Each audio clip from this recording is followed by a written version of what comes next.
Penetapan calon terpilih Pilkada 2020, KPU Kabupaten Pasaman tunggu putusan buku registrasi perkara konstitusi dari Mahkamah Konstitusi.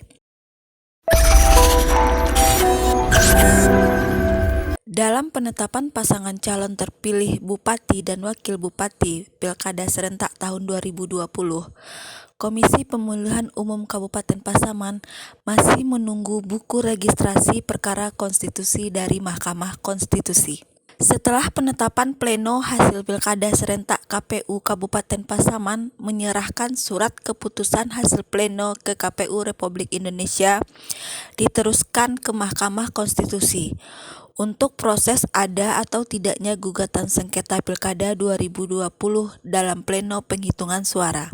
Bagi kabupaten kota yang tidak ada laporan dan gugatan pilkada, maka Mahkamah Konstitusi akan mengeluarkan buku registrasi perkara konstitusi selama jangka waktu 3 hari setelah pelaksanaan rapat pleno tingkat kabupaten. Serta bagi kabupaten kota yang ada gugatan pilkada 2020, buku registrasi perkara konstitusi akan dikeluarkan pada tanggal 18 Januari.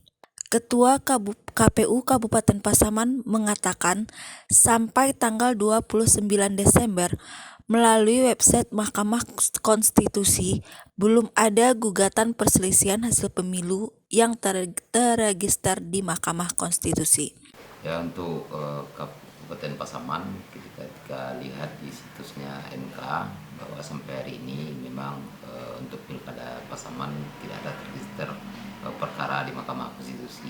Ya, kalau untuk penetapan calon terpilih tentu kita menunggu dulu surat pemberitahuan dari MK, nanti yang diteruskan kepada KPU RI, kemudian KPU RI akan meneruskan ke daerah-daerah yang tidak ada sengketa ini.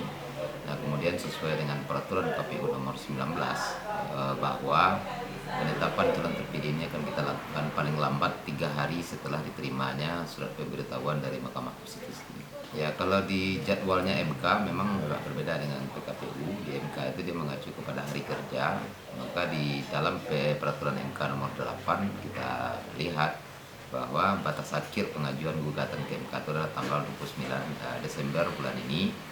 Nah, kemudian tentu selepas dari tanggal 29 MK akan menyurati KPU RI. Nah, kemudian KPU RI meneruskan ke KPU Kabupaten Kota masing-masing. Nah, setelah itu baru kita lakukan penetapan.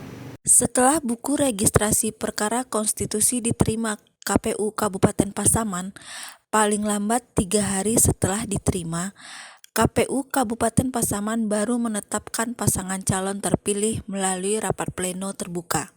Dari Kabupaten Pasaman, kontributor Luxika News TV melaporkan.